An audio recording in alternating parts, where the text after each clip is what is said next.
mesa del más allá. Helos ahí están los acompañantes de esta mesa. ¿Cómo están? Gracias a quienes desde el canal 22 también ven esta transmisión. Saludos, canal 22. Bien, pues Horacio Franco, buenas tardes. ¿Qué tal, queridos todos? Buenas tardes. Qué gustazo estar de nuevo con todos ustedes y con el público de Canal 22.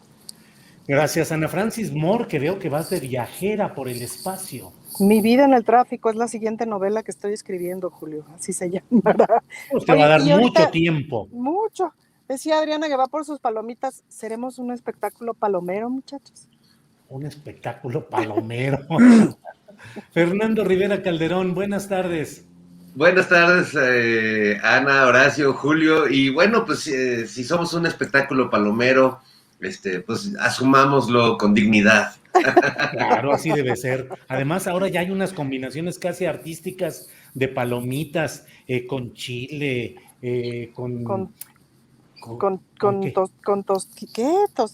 tostitos, con no sé qué, tostiqueso y... Sí. No, e incluso puedes dividir en cuatro, puedes dividir en cuatro sí. Para tener palomitas con mantequilla, exacto. Otras enchiladas, otras con caramelo y causarte un coma diabético.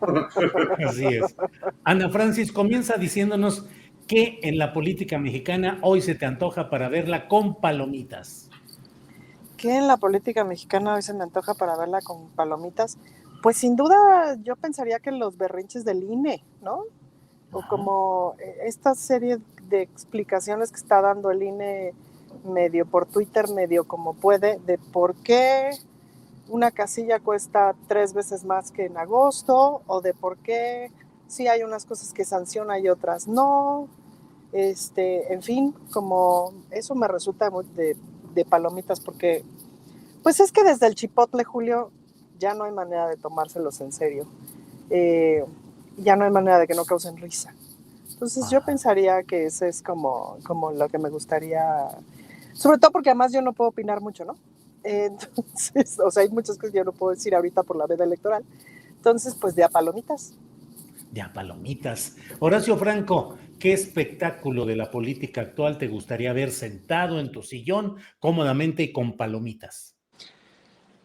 Pues ahorita el espectáculo que me gustaría seguir viendo con palomitas y que lo estoy viviendo mucho también es precisamente toda esta, pues toda la veda, ¿no? Todo lo malintencionado de esta veda, que ningún político puede agregar ni quitar una coma a nada para no darse para no dar a conocer lo que no quieren que sepa el INE, que es precisamente que la gente tiene este derecho y esta obligación de ir a votar el 10 de abril, ¿no? Estoy impresionado y quiero platicar rápidamente que estuve yo, ahorita estoy formando parte de un esfuerzo de la Asociación Civil que siga la democracia por promover el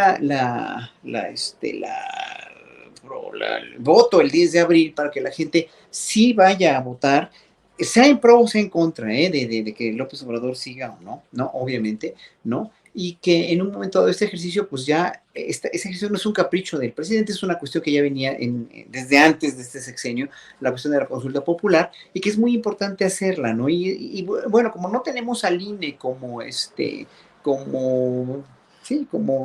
aliado para esto, ¿no? Pero yo nada más quería decirles que me sentí de veras ese día que estuvimos en una conferencia de prensa, en la casa del periodista, ya en Filomeno Mata número 8, pues me sentí como si estuviéramos en la clandestinidad, ¿no? Todos los artistas y gente, pues estuvo, ibas a estar tú, Fernando, también, y estuvo Nora Huerta también, y bueno, personalidades como Pigmenio Ibarra, Violeta Vázquez Rojas. ¿Por qué en la clandestinidad, Horacio?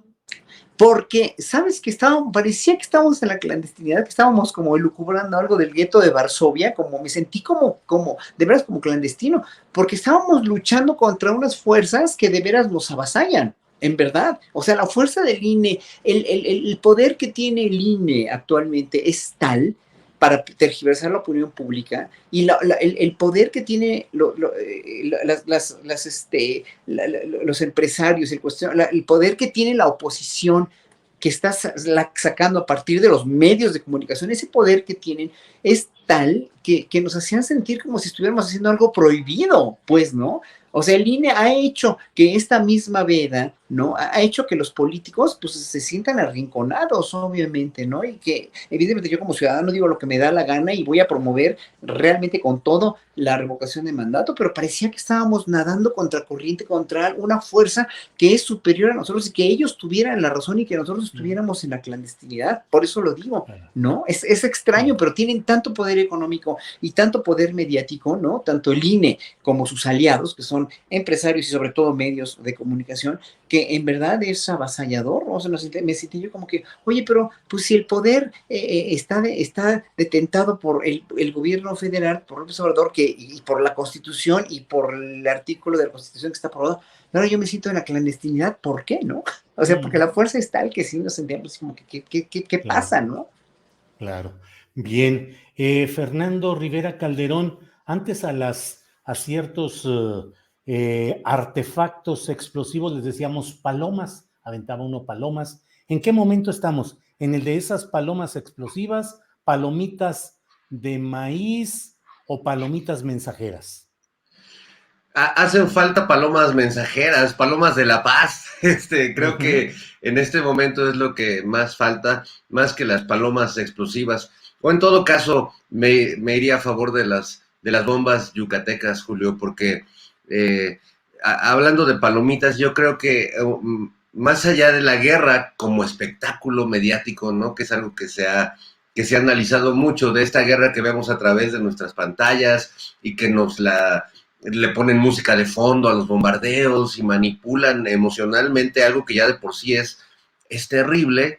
Sí veo como un espectáculo deplorable ver a los pacifistas de ocasión y sobre todo a estos mexicanos que son como pacifistas del mundo, ¿no? Y han encumbrado al presidente de Ucrania y lo han convertido en un héroe y abogan por la paz en ese conflicto, pero aquí no dudan en insistir que el abrazos, no balazos no funciona y cada que vemos un episodio de violencia piden la mano dura y dónde está ese gobierno autoritario que mandaba al ejército a primero disparen y después virigüen.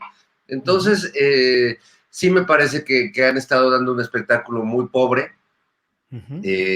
Hubo un intento de protestas frente a la embajada de Rusia, pues que en cuanto les pegó el sol y les dio hambre se acabaron, ¿no? Entonces, pues sí, creo que hay en medio de esto terrible que estamos viendo, que sucede en Ucrania, también hay espectáculos verdaderamente deplorables que algunos con la mente torcida como yo disfrutamos viendo a esos pacifistas de ocasión, quizás con unas palomitas de las comestibles.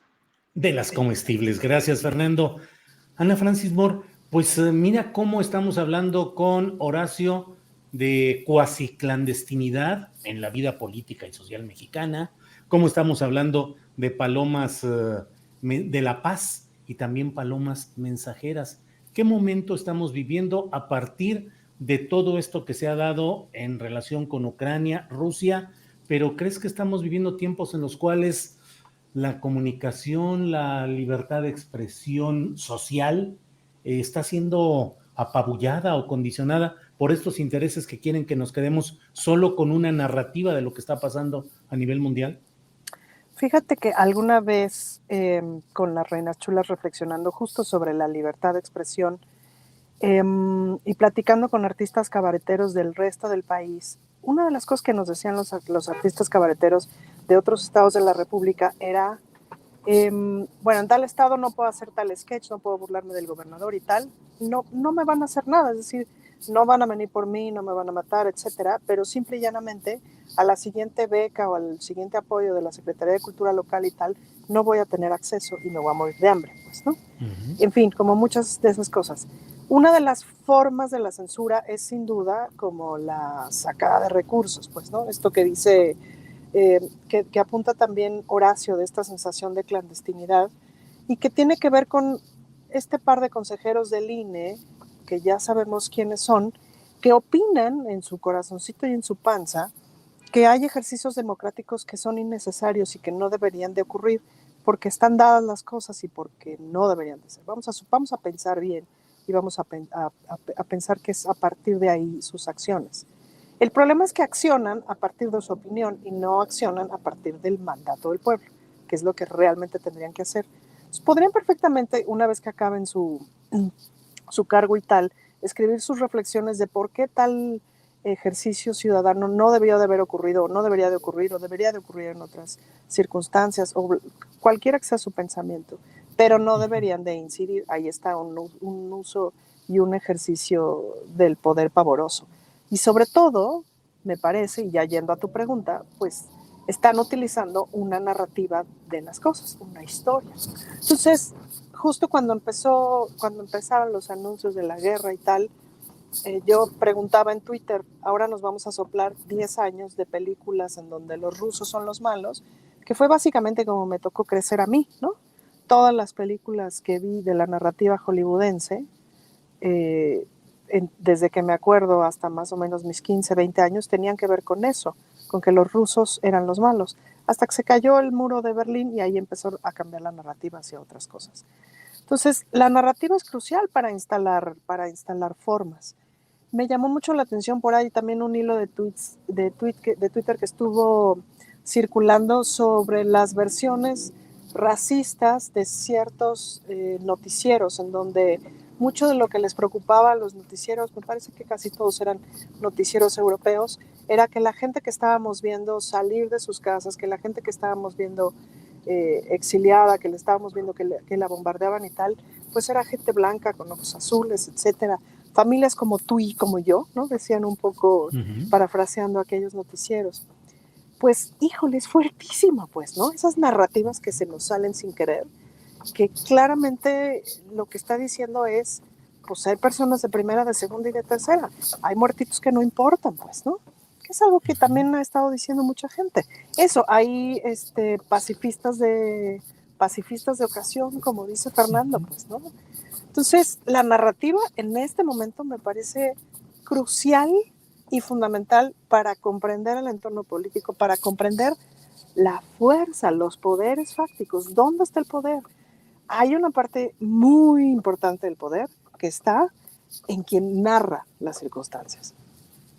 Gracias, Ana Francis. Horacio, no en el terreno periodístico o de los medios tradicionales de comunicación, sino en lo general en la sociedad, ¿sientes que está habiendo una especie de acotamiento de la libertad de expresión, de plantear posturas progresistas, críticas, plurales, porque estamos entrando a una etapa mundial en la que está tratando de imponerse solo una visión de las cosas? Es decir, en ese terreno está acotada o en riesgo, ahí sí, esa libertad de expresión del individuo y de la sociedad. Totalmente de acuerdo contigo, Julio. Y claro que a ningún gobierno, ninguna potencia que quiere preservar una hegemonía o que quiere dominar a un pueblo, como por ejemplo el israelí a los palestinos, o que quiere sacar de veras una raja política o lo que sea, a nadie, como el poder, los poderes fácticos aquí, y como los opositores aquí, les gusta que se hable, les gusta que se promulguen verdades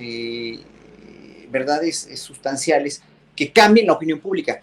Y a colación de esto, quisiera recomendarle al público, de veras es un deber como público y es un deber como ciudadanos ver tus opiniones ayer en la mesa que tuvieron en la mañana de ayer de Bloomberg, ¿no? Donde pues en verdad tú estuviste brillante. Ricardo Rafael también tuvo muy, muy asertivas opiniones en contra, también no en contra, digo, fueron casi 3 contra 1 en realidad, pero bueno, yo a Ricardo lo considero, es un amigo mío, es un gran amigo mío, además lo aprecio mucho, y ha tenido investigaciones periodísticas muy brillantes, incluso a Riva Palacio, pues digo, Riva Palacio no lo admiro, no tiene el gusto de conocerlo hasta que se volvió en más detractor del presidente, pero sé que es un periodista con una trayectoria, y la directora del semanario Z, Irene o Isabel, no me acuerdo cómo se llama. Adela Navarro. Adela Navarro. Adela Navarro también tiene 35 años de trayectoria, pero tú fuiste a exponer de una manera, o sea, estuvo muy civilizada la cuestión realmente, pero tú fuiste más bien a exponer con todas las letras y de una manera dignísima, inteligentísima, preclara, concisa, bueno, brillantísima, todo lo que en verdad implica esta pregunta que tú me haces hoy por hoy, de cómo los medios pueden estar o no acotados por el poder, ¿no? O realmente, y la pregunta esencial era, o más bien lo esencial era si en México, con el presidente Andrés Manuel López Obrador, como se manifiesta en las mañaneras, si él ha tenido que ver con tantos crímenes a periodistas, etcétera. Pero bueno, véanlo, por favor, porque es una cuestión, es una pieza de museo ahí que está en Bloomberg, para que vean por quiénes estamos guiados, que es uno de los hombres más inteligentes de este planeta, que es Julio Hernández. Pero bueno. Hombre, muchas gracias. No, nada que agradecer, es que honor a quien honor merece. Yo estaba con la boca abierta, así como cada palabra, cada idea, cada enunciado que hacías, pues estaba valiéndose la redundancia, enunciando una verdad una verdad y un punto de vista muy objetivo. O sea, tú no eres una foca aplaudidora, no eres un periodista chayotero, y como tienes esa moral detrás de ti en toda tu vida pública como periodista, pues les puedes ir a decir a los chayoteros que son chayoteros, y me encantó cómo se los dijiste de una manera elegante, como si se preclara y muy sabia, pero bueno. Entonces, lo que yo puedo decir es que la opinión pública es hoy por hoy, gracias a las redes sociales, gracias a lo rápido y la desconfianza también que le tienen ya a los medios tradicionales, a los periódicos, que cada vez tienen menos en todo el mundo, como bien lo dijeron ayer, en todo el mundo los periódicos impresos la tienen más difícil, porque toda la gente estamos con el internet, o la mayoría de la población mundial ya está mudando hacia el internet, excepto la gente muy pobre que no tiene acceso a esta, pero obviamente la opinión pública cambia con estos pasos agigantados, y a las potencias no les gusta para nada, y por eso esas potencias están tratando finalmente de bloquear y de tergiversar o de eliminar, ¿no? Para que la opinión pública no cambie, y para que la opinión pública se quede solamente de un lado o solamente de otro, están tratando de bloquear a las redes sociales y a lo más que puedan, y están tratando obviamente de tener no nada más sicarios que vayan y conquisten un país o a otro, sino finalmente que están tratando de tener sicarios de la información. Bien, gracias. Gracias, Horacio. Bueno, Fernando, pues se nos escapó la viajera del espacio. Resulta que ya no está por aquí nuestra querida compañera Ana Francis Moore. Pero bueno, Fernando, ¿cómo te fue de sismo? ¿Cómo te fue de la alerta, la alarma sísmica, si es que la escuchaste? Y en concreto te quiero preguntar, si hubieras estado como periodista en el Salón Tesorería de Palacio Nacional y te hubieran dicho sentados, sentaditos, ¿te hubieras quedado sentado o no?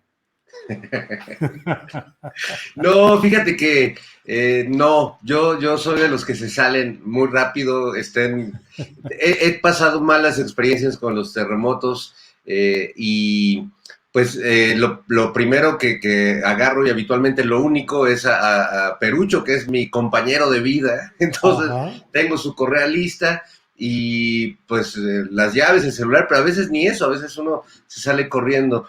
No tengo, o más bien Perucho, como coordinador de protección civil de aquí, de la humilde casa de todos ustedes, pues se apega a protocolos internacionales de que hay que desalojar. Este señor, yo lo que creo, el jefe de protección civil ahí de Palacio, yo lo que creo, Julio, porque hemos sido muy duros juzgando su explicación de que, pues ya ves cómo somos los periodistas, que andamos tras la noticia y corremos y siempre hacemos un desmadre, y ya nos conoce, ¿no? El señor ya dio la impresión de que no nos tienen muy buena estima, porque pues, nos comportamos muy raro los periodistas. Entonces, mejor que estemos sentaditos y calladitos ahí.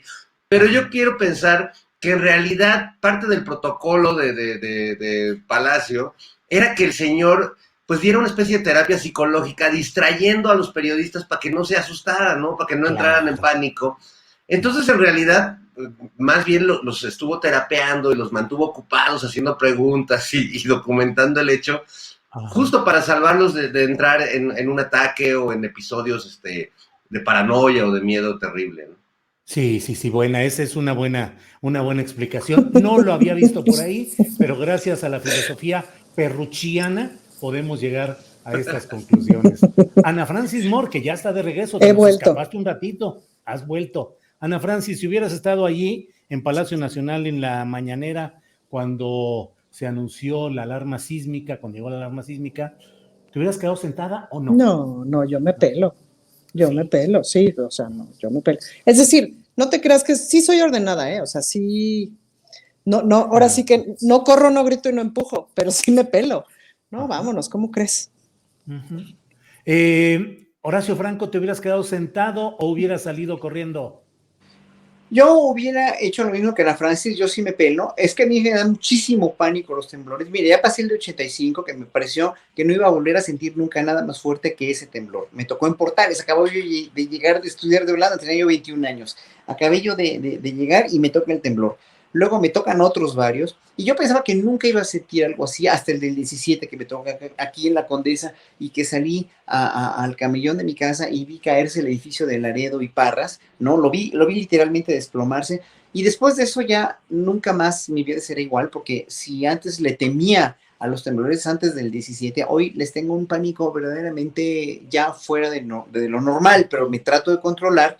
Y estaba yo, suena la alarma, yo estaba viendo la mañanera, suena la alarma, ¿no? Estaba yo en un gimnasio que me queda aquí a una cuadra, corro hacia mi casa, ¿no? Camino tranquilo, pero pues vi a toda la gente ya muy asustada, y obviamente, pues sí, yo me peleé, y en ese sentido en el Palacio Nacional me hubiera pelado también, pero con mucho orden, porque obviamente estás con un protocolo, etcétera, etcétera, y se entiende que al presidente primero se salga, porque es una cuestión de seguridad nacional, ¿no? El presidente hay que cuidarlo, porque es la cabeza del Estado, y ya después todos nosotros, pero yo sí hubiera tratado de salir lo más rápido posible. Claro, gracias.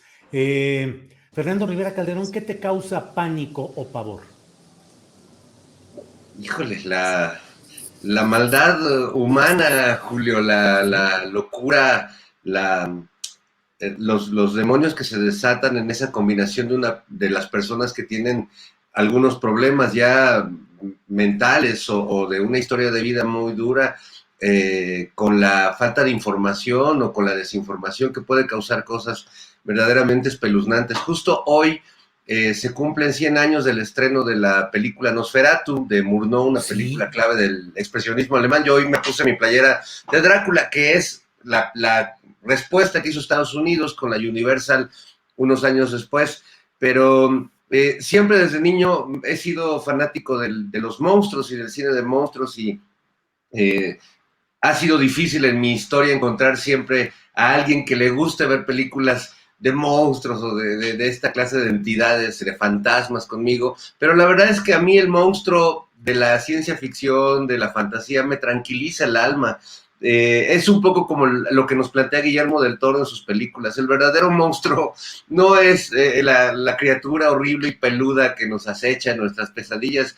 El monstruo vive dentro de cada uno de nosotros, y hay algunos que por algunas coyunturas que les permiten empoderar a ese monstruo, pues se convierten en verdaderos leviatanes, ¿no? En el Kraken, o sea, pienso en el monstruo de Putin, o en el monstruo que es Biden, o que implica el poder que ellos encarnan y la posibilidad que tienen de apretar un botón y destruir a la humanidad o a media humanidad, ¿no? Entonces, eso es lo que me da miedo, la maldad humana, la perversión, la ambición estúpida, ¿no? ¿A cuántas personas en este país no asesinan por 1,000 pesos, por 5,000 pesos, por unas cantidades que son ridículas y absurdas comparadas con lo que vale una vida humana? Entonces, creo que nada nos debería dar más miedo que eso.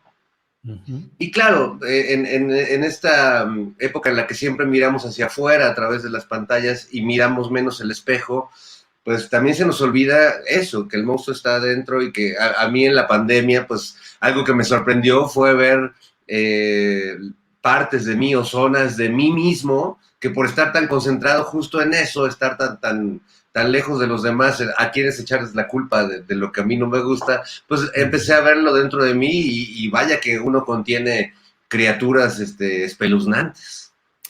Así es, Fernando, gracias. Ana Francis, bueno, por cierto, entiendo que hoy el Canal 22 pone más tardecito, para quienes nos estén viendo en Canal 22 a las 7 de la noche, más tarde pone la película Nosferatu, el Canal 22, precisamente en conmemoración de lo que ha dicho Fernando Rivera. Ana Francis, ¿a ti qué te provoca pavor o alarma sísmica o no? Fíjate que ahorita anduve leyendo un ensayo de Judith Butler y hace una serie de reflexiones de Hannah Arendt. Lo voy a parafrasear con las patas, pero más bien les voy a decir lo que yo entendí, que fue lo que me impresionó, que es que una persona no puede elegir con quién cohabitar. Es decir, yo no puedo elegir con quiénes cohabito en la mexicanidad o con quiénes cohabito en la chilanguedad, ni con quiénes cohabito en esta temporalidad en la que me toca cohabitar. Sí puedo elegir con quién vivo en mi casa y pues ya te casas, te divorcias, ¿no? No puedes necesariamente elegir quiénes son tus hijos o hijas, o quiénes son tus padres, o quiénes son tus hermanos. Pero digamos que puede ser que la mayor parte de la vida puedas elegir con quién cohabitar adentro de los muros de tu casa, pero no hacia afuera. Ni siquiera puedes elegir a tus vecinos, etc. Y ante esa realidad, ¿cómo nos relacionamos y cómo construimos sociedad? Pensando que el resto de la cohabitación que me queda, es decir, si tengo casi 49 años, el resto del tiempo que me queda de vida fuerita de mi casa, tengo que convivir con un montón de personas y pues trabajar con y para un montón de personas que no necesariamente me caen bien o que no necesariamente pienso que lo que piensan está padre o está válido o está bueno, o que piensan que yo no debería existir por una serie de razones, ¿no? O porque soy lesbiana, o porque no sé qué, o porque soy mexicana, o porque, etcétera, pues, ¿no? Tantas personas que piensan que otras tantas no deberían de existir, y lo estamos viendo también ahorita en esta guerra televisada. Entonces, creo que lo que me da miedo es la serie de decisiones, o lo que me da pánico es la serie de decisiones humanas, o la serie de decisiones que tomamos como humanos, pensando que tenemos algún tipo de poder de decisión de con quiénes cohabitamos, cuando la realidad es que no lo tenemos, pues, ¿no? Entonces, en el momento en que empezamos a tomar decisiones para diseñar, rediseñar o recambiar, no nuestra relación y la manera en la que nos entendemos, sino rediseñar con quienes cohabitamos, esto significa eliminar a unos o a otros, hacerlos hasta allá, hasta la orillita de la ciudad, para que no los vea yo, etcétera, pues eso como convertirlo en una teoría, convertirlo en una cultura, convertirlo en una práctica de vida, ese es mi mayor pánico, pues, ¿no? Como esa serie de decisiones que tomamos. Gracias, Ana Francis. Horacio Franco, este lunes se anuncia que ya estará en semáforo verde nuevamente en la Ciudad de México, que se van a poder realizar actividades normales, que de por sí creo yo que ya en lo general ya estábamos muy metidos en esa dinámica, pero además viene el 8 de marzo, este Día Internacional de la Mujer, en el que se están organizando manifestaciones, protestas, actos públicos. ¿Qué opinas de lo que se ha avanzado y se ha hecho en esta etapa en la cual ha habido una mayor visibilidad de lo que implica la lucha de las mujeres por más derechos y por más presencia política y social, por más respeto a lo que ellas son y a lo que hacen? ¿Qué tanto se ha avanzado y qué esperar de este 8 de marzo, Horacio? Mira, yo creo que de dientes para afuera, la sociedad se ha vuelto más feminista, ¿no? De dientes para afuera hemos sido más considerados con las minorías. Debo mencionar muy efímeramente el hecho del que fui testigo, que fue pues, hasta trending topic también, y el presidente lo mencionó en la mañanera del día siguiente, el lunes, Claudio Sheinbaum también, de discriminación hacia una persona de origen indígena, una señora otomí, que finalmente ya se resarció el daño, ya en un momento se ofrecieron disculpas. Desde ese día se ofrecieron disculpas por parte del gerente de Casa Lam, pero pues se hizo un escándalo por el tuit que puse yo, ¿no? Yo fui el que detonó toda esta andanada de juicios, certeros o no, pero de juicios, denostando a Casa Lam, que finalmente la dirección de Casa Lam no tenía que ver con el restaurante y tuvo que ver, y bueno, finalmente fue la persona que la discriminó fue finalmente la empleada de la limpieza, que es peor todavía, que eso implica algo más profundo, algo más hiriente, algo más, realmente algo más de las entrañas del pueblo mexicano, que es la autodiscriminación de nosotros mismos,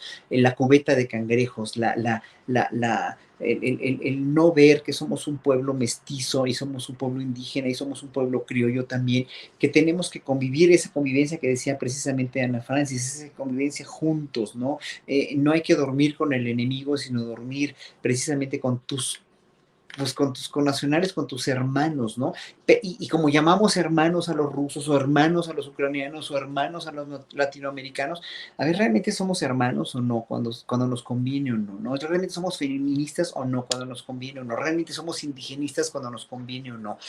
El hecho de que es el Día de la Mujer, en ese sentido de que se celebre el Día de la Mujer, es ver no nada más cómo va la agenda feminista, ¿no? Y cómo va también la agenda de las mujeres que aprovechan este día para agredir y para lo que quieran, por muy oprimido que uno esté, la violencia no se paga con violencia, la violencia se paga con conciliación y como yo lo traté de hacer con Casalam, denunciándolo y luego publicando la carta de la directora de Casalam, y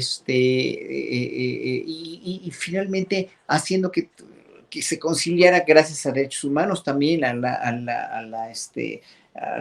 también a la, se llama a la Secretaría de las Mujeres del gobierno de la Ciudad de México, que hizo un papel muy bueno también, que yo traté de conciliar a estos actores del acto de discriminación, y la misma Casalam, el mismo gerente de los restaurantes de Casalam también. Claro. O sea, todo tiene que ser conciliatorio, porque cuando hay violencia, para con la violencia ancestral, sí, para mí no tiene caso, ¿no? Para mí no tiene caso. Entonces, hay una agenda, esa agenda también puede evolucionar, y puede evolucionar favorablemente si hay conciliación, si hay violencia, ¿no? Hay una agenda feminista, hay una agenda de no discriminación, pero mientras no lo hagamos realmente a partir de nuestra conciencia y nuestra praxis diaria como ciudadanos, a partir de nuestros actos y de nuestra fe en que de veras esto es exactamente lo que queremos y lo que vamos a hacer siempre, pues todo va a ser de dientes para afuera. Llámese el mismo presidente de la República sacando una agenda feminista o poniendo más mujeres en el gabinete, ¿no? Y en ese sentido, sí, obviamente soy crítico en todo lo que puede llegar a pasar con presidentes, con el presidente, sí, con los gobernadores, con la gente de los institutos de las mujeres de cada estado, etcétera, etcétera. Sí. No tiene que quedar como una cosa demagógica, sino como una cosa realmente fehaciente. Muy bien, Horacio, gracias. Fernando Rivera, vamos a otra, bueno, digo, la sociedad, pues, a otra marcha, a otra manifestación, a otro riesgo de violencia, pero te quiero preguntar concretamente, Fernando Rivera, las mujeres protestando a la manera institucional, tradicional, ¿habrían logrado los grados de visibilidad de sus problemáticas, de los abusos, de todo lo que sabemos, o es necesario a veces escalar ese conflicto hasta hacerlo visible de una manera más allá de lo convencional? No, yo creo que todo ha abonado a que hoy el tema esté visible y en la discusión. Habrá algunos métodos con los que algunos tal vez no coincidamos, pero yo no diría que los actos radicales de algunos grupos feministas valgan más por tener más repercusión mediática que todo el trabajo intelectual, académico y casi de boca en boca o de grupos pequeños se ha ido haciendo por un montón de mujeres en este país admirables, las mismas reinas chulas desde el cabaret, muchas compañeras que desde la música y que desde muchas trincheras pelean y que uno no puede más que acompañarlas y escucharlas. Hace ratito Ana Francis compartió un video que me parece muy importante que se vea y que compartamos estos puntos, porque organizaron un encuentro. Ahorita tú nos contarás, Ana, cómo surgió todo esto, pero siempre, y creo que es un tema al que somos sensibles muchos, estas confrontaciones que se dan entre los grupos radicales, hay que decirlo, porque no todas las mujeres que van a las marchas pues tampoco comparten necesariamente esa posición, enfrentadas de una manera muy violenta a las mujeres policías. Y escuchar el testimonio de una mujer policía, que es el que Ana compartió y que espero que lo podamos compartir de alguna manera aquí con nuestra audiencia en el chat y eso, porque es escuchar el otro lado y ver que el enemigo real no está ahí también y que de algún modo algo en este sistema tremendo en el que también la autoridad no se quiere comprometer, pues terminan enfrentando a mujeres contra mujeres. Lo peor del caso es que mujeres, en el caso de las mujeres policías, pues que tampoco están de ninguna manera en las mejores condiciones, ni salariales, ni de vida. Muchas son madres que tienen que ver cómo se las arreglan para dejar a sus hijos, para encargarse de la vida, y aparte, como decía esta mujer policía, pues sentir realmente miedo cuando les toca la comisión de ir a estar en una marcha feminista. Esto creo que a mí me hace pensar muchísimas cosas. Y creo que eso es lo que deberíamos hacer en general los hombres en esta temporada, reflexionar un poco en silencio y tratar de escuchar estas voces tan urgentes y tan importantes en este momento. Gracias, Fernando. Ana Francis Moore, ¿ha avanzado el movimiento feminista en la esencia o solamente en la superficie? Tiene una mayor visibilidad mediática, pero en el fondo en México seguimos pues casi con la misma cultura del machismo y de la agresión hacia las mujeres. ¿Y qué esperar este 8 de marzo? Y la violencia, ¿ayuda o al contrario demerita?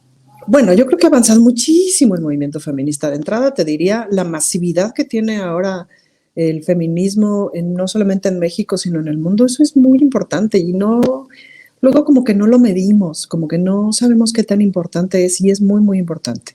Ahora, he estado participando en una serie de reflexiones y de mesas de análisis y encuentros con otras feministas y tal, y me parece que hay una conclusión a la que más o menos llegamos, que es que los movimientos feministas mexicanos están pasando por una fractura importante, y me parece que también es cierto que es un asunto regional.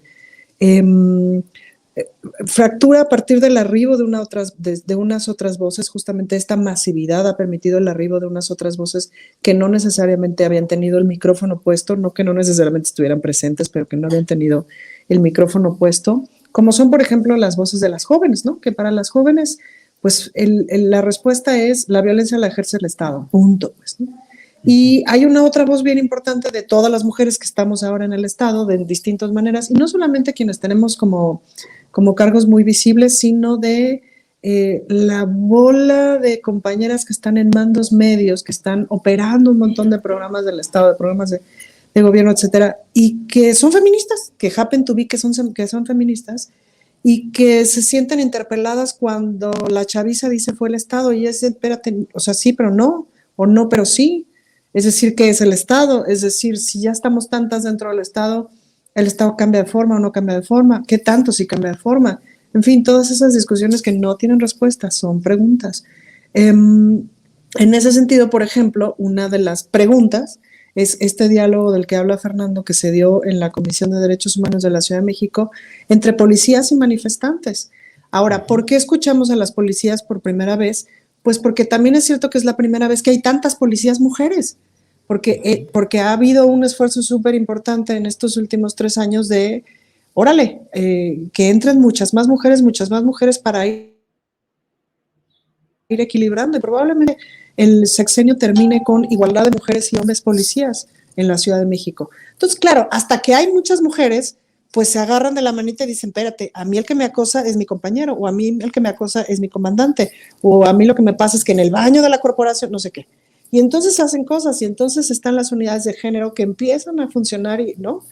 Y han sacado para la fregada a un montón de policías acosadores de sus propias compañeras. En fin, adentro de las policías están ocurriendo un montón de cosas. Y ahora esas mismas policías van y salen a la calle.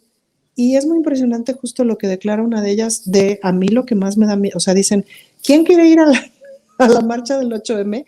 Y les tiemblan las piernitas. Pues claro que les tiemblan las piernitas. Y de eso nos tenemos que hacer responsables todas las feministas que marchamos. Es decir, otra vez, no tengo respuesta. Pero la respuesta de el Estado, de fue el Estado, en este caso empieza a no ser suficiente. La respuesta de no fue el Estado, pues tampoco es suficiente. La respuesta de la policía mata, la policía no me cuidan mis amigas, tampoco es suficiente. Pero decir la policía sí me cuida, tampoco es suficiente. Entonces, pues justo esa es una de las gracias del feminismo, que nunca tiene una respuesta definitiva y que siempre hay que estar en este cuestionamiento y en este diálogo constante. Entonces, ¿qué espero de la marcha del 8 de marzo? Espero un montón de gente, muchísima gente. Espero la voz muy presente de quienes trabajamos en el Estado, sí, sin duda, porque ya nos cansamos también de que nos estén pegando y de no tener como una voz presente, porque desde acá adentro se viven muchas otras cosas y se piensan muchas otras cosas y se acciona también. Y también necesitamos que nos acuerpen y también necesitamos que nos acompañen, porque de nada sirve que luchemos por la paridad. Esto se lo escuché decir a Amalia García el otro día y me parece que tiene toda la razón. De nada sirve que luchemos por la paridad y de nada sirve que luchemos por los espacios y tal, si cuando una mujer llega a un espacio no la acuerpamos y no le damos por lo menos el beneficio de la duda y no la acompañamos, pues, ¿no? Tenemos que acompañar a la gobernadora de Colima porque su lucha contra el crimen organizado está perrísima, pero necesitamos que triunfe, las mujeres necesitamos que la gobernadora de Colima triunfe, independientemente del color de su partido, y etcétera, etcétera, etcétera.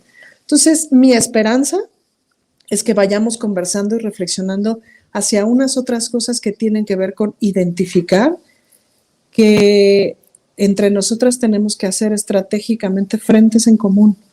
Y por otro lado, también espero, sin duda, la trepadera, es decir, que a nuestra causa se nos trepa la ultraderecha para agarrarnos de pretexto para golpear al gobierno. Esa es como de cajón, pues, ¿no? Espero, pues, la menos infiltración posible. Espero que las pintas de paredes, monumentos, tiendas, etcétera, etcétera, no incluya maltratar a personas de ningún tipo. Ese más bien es un deseo. Y ya, espero que seamos muchísimas marchando. Gracias, Ana Francis. Horacio Franco, el otro día entrevisté a Agustín Laje, que es un joven ideólogo argentino de la nueva derecha, posiciones políticas e ideológicas totalmente distintas entre él como entrevistado y yo como entrevistador, pero hubo un diálogo fluido. Entre otras cosas, dice él que el líder de la nueva derecha en México podría ser este personaje Eduardo Verástegui, actor de Televisa, actor de telenovelas, personaje de películas sobre la cristiada, activista pro vida, y dice él que ahí está que él es el personaje que puede ir hacia adelante. Va a estar en estos días, está programado en Hidalgo, que se presente precisamente Agustín Laje para dar un taller y una conferencia en un teatro del gobierno de Hidalgo, y ya hoy en nuestra página julioastillero.com tenemos la protesta de varias organizaciones, ONG, organizaciones en defensa de derechos humanos en general, contra esa presencia de Agustín Laje en un recinto oficial del gobierno de Omar Fayad. Pero, ¿cómo ves la nueva derecha? ¿Cómo ves ese intento de organizar esa nueva corriente en México, Horacio? No, pues ¿Por qué te reíste de Verástegui? Bueno, pues yo sé muchos rumores de Verástegui antes de ser Aleluyo, que pues obviamente no los quiero decir, pero son rumores. Suéltalos, Horacio, suéltalos. No, bueno, sabía yo que era gay, pero no tenía la menor idea. No tengo la menor idea, no lo puedo afirmar ni nada. Pero bueno, yo no sé si se sometió a terapias iba a decir de coinversión, pero esas son del FONCA. No, de conversión. Pero bueno, una terapia de conversión estaría muy bien para el FONCA también, para nosotros que somos artistas. Pero bueno, no, fuera de lo que no sé y dentro de lo que sí sé, me eché la entrevista completa que le hiciste a Agustín Laje. Y de veras, en verdad, con ese apellido, Laje es en holandés risa, ¿no? Y eso es lo que me provocó Laja, me provocó una risa tremenda, pero además un miedo también a oír a alguien tan joven que con esa convicción con la que lo dice, diciendo, de veras argumentando que el golpe de Estado por Pinochet en 1973 había sido una cosa correcta porque Salvador Allende hubiera conducido a un caos como el que condujo Maduro, actualmente Maduro a Venezuela, ¿no? O como el que estaba conduciendo Chávez y que Maduro ahora lo consumó a Venezuela, diciendo aberraciones como esa, o sea, yo me puse a pensar cómo puede un joven estar tan adoctrinado, ¿no? Además, diciendo que el partido Vox en España no es una ultraderecha para nada, es una derecha moderna, ¿no? Sí tan moderna que es, o sea, es tremendo todo lo que estaba enunciando, ¿no? La cuestión de la decisión de las mujeres sobre su cuerpo para abortar, etcétera, estando en contra de eso, estando en pro de Vox, o sea, yo cuando oí eso, cuando oí que era una derecha moderna, se me hizo realmente irónico, se me hizo total y absolutamente risible, porque sí me río, porque de veras no puedo creer cómo un joven de esa edad y con esa inteligencia puede estar tan adoctrinado y en aras de qué, en aras de, o conveniencia de qué. Yo creo que a menos que sea muy creyente y que tenga una fe verdaderamente férrea en su religión, y que tenga además unos intereses y una convicción muy, muy segura de lo que quiere, puede hablar así, pero no sé, no entiendo cómo puede ser que una gente tan joven y una gente que trata de enunciar una modernidad, aún en la derecha, pueda hablar con esto. Y más cuando enuncian Eduardo Verástegui, este personaje que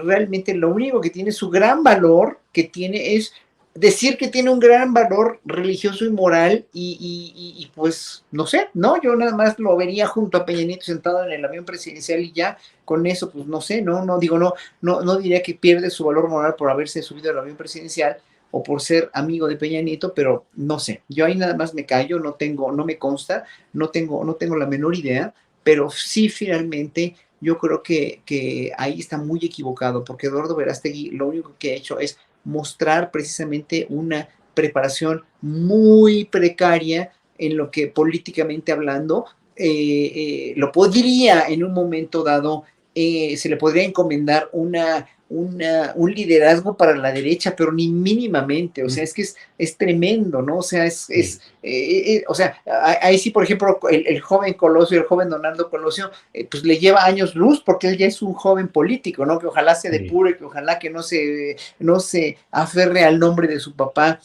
para poder hacer una carrera política. Pero bueno, no puedo concebir yo una persona como Eduardo Verástegui al frente de ninguna cuestión política. Bien, estamos ya en la parte final de nuestra transmisión para Canal 22, pero seguimos luego por aquí. Pero Fernando Rivera Calderón, estamos hablando de un argentino, ideólogo argentino de la derecha, Agustín Laje, y estuvo también en México, ha estado Luis Ignacio Lula da Silva, expresidente de Brasil, un personaje de primer nivel en la formulación y la lucha social desde la izquierda. Y él dijo en una reunión con morenistas o seguidores en general de la 4T, pero creo que eran particularmente de Morena, dijo que se preparen porque sus adversarios ideológicos, los que no aceptan su compromiso con el pueblo y la soberanía nacional, no les van a dar tregua. ¿Cómo lo ves, Fernando?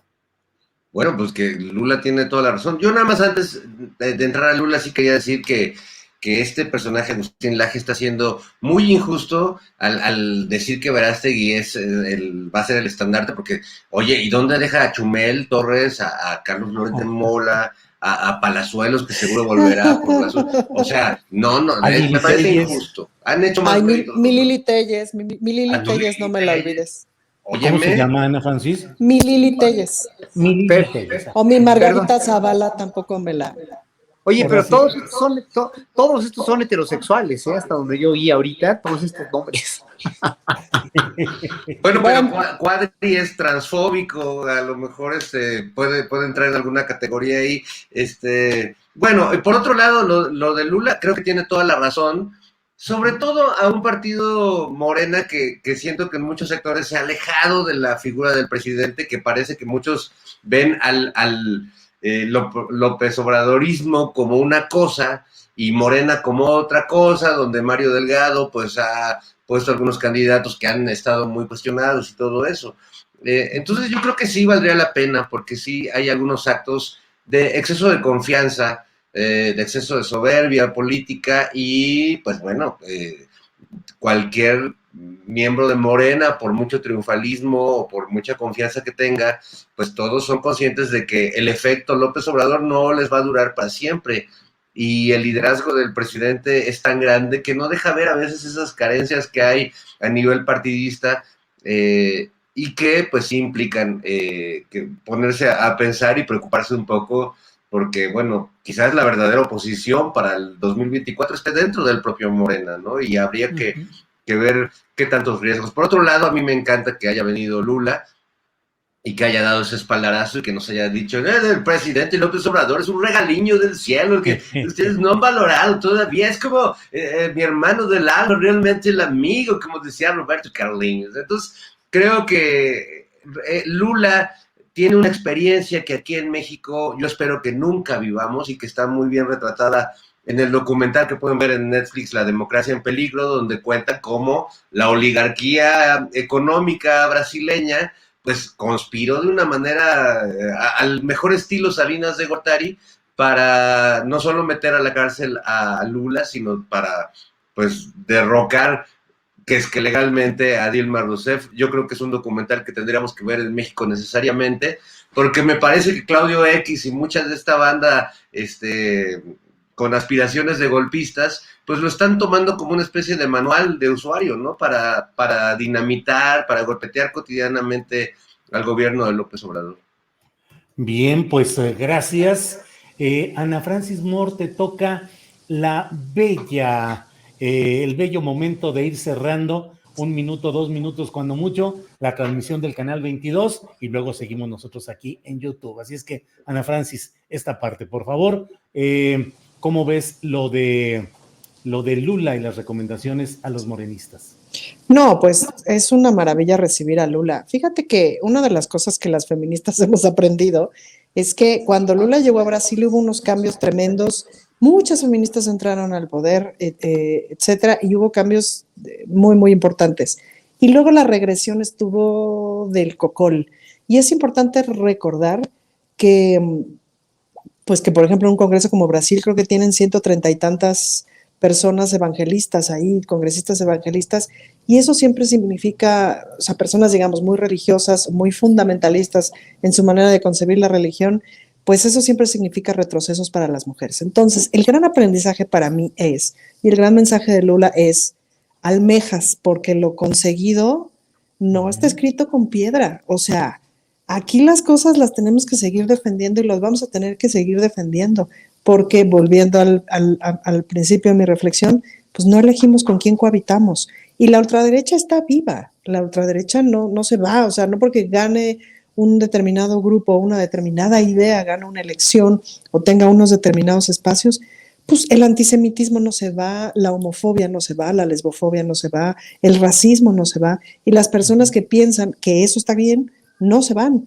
y hay que aprender a cohabitar de la forma más pacífica posible, pues, ¿no? Entonces, creo que la gran lección de Lula es almejiñas, como diría Rivera Calderón, porque una vez que se gana, no necesariamente se continúa, o sea, una vez que se gana un derecho, hay que seguirlo defendiendo siempre. Gracias, Ana Francis Moore, y gracias a quienes nos han acompañado de Canal 22. Nos despedimos del Canal 22. Gracias a todos y nos quedamos aquí en nuestro canal de YouTube. Así es que estamos ya en la parte final, son las 2 de la tarde con 56 minutos. Y Horacio Franco, el postrecito, lo que desees agregar en esta parte final, por favor. Fíjate que hubo un mensajito aquí de Alex Aguilar que se sintió ofendido porque llamé aleluyo a Eduardo Verástegui. Y yo voy a decir a quién yo llamo aleluyo. Yo no llamo aleluyo a un creyente en sí. Cada quien puede tener la fe que quiera. Pero yo llamo a alguien aleluyo quien usa argumentos religiosos o usa la moral religiosa finalmente para criticar o para segregar o para decir que los demás están mal y que los demás no tienen o querer controlar precisamente a partir de una ideología religiosa, de una fe en Cristo, por ejemplo, que es una gente que me merece todos los respetos, no es mi mesías ni nada, pero es un gurú, es una persona a la cual me conmueve toda si él existió y se decía lo que decía, a mí me conmueve y a mí en verdad me da todo el respeto, ¿no? Todo el respeto del mundo. y más para los que creen en él, pero hacen cosas que van en pro de la humanidad a partir de lo que él predicó, ¿no? Y yo llamo aleluya en realidad a esa gente que trata de manipular y que trata de veras de denostar a partir de esa religión católica o protestante o ortodoxa rusa o la que sea, o hasta otras religiones como el Islam o lo que sea, de controlar y de tratar de finalmente poner medios de coerción a toda la gente que está tratando de vivir de otra manera. Nada más, es por eso. Y que además se las dan de muy santos, se las dan de muy congruentes, como dice el presidente López Obrador también en las mañaneras, no van a misa todos los domingos, pero una vez confesados o una vez que salieron de misa, se van otra vez a fregar al prójimo. Eso yo llamo aleluya, nada más. Claro, ese es mi postrecito. Muy bien, Horacio, gracias. Ana Francis Moore, postrecito, por favor. Fíjate que mañana 5 de marzo, en el Monumento a la Revolución, que ahora se llama Plaza de la República, ¿no? Que por cierto quedó re bonita, pues hay una concentración de feministas justamente de la 4T, cualquier cosa que esto signifique. Entonces, pues extender la invitación a todas las que quieran ir, porque pues es un evento abierto, como el monumento como el monumento mismo. Entonces, pues a que le caigan, porque no nos hemos reunido así, digamos, tantas, todas, y creo que vale la pena vernos, reunirnos y tal, y esa es una invitación abierta. Y sin duda la segunda invitación abierta es a que le echen un ojo a este diálogo que hubo entre policías y manifestantes, a que se lo echen completo, porque vale la pena escuchar las cosas que ahí se dijeron, y le voy a mandar a Adriana el link. Ahorita que terminemos lo busco, se lo mando, que está en Facebook, pues está en las redes, pero para que lo vean y vale la pena que lo escuchemos. Y pues ahí nos vemos el 8, marchando, a todas aquellas que vayan a marchar. Ahí nos encontraremos, espero que vaya todo bien.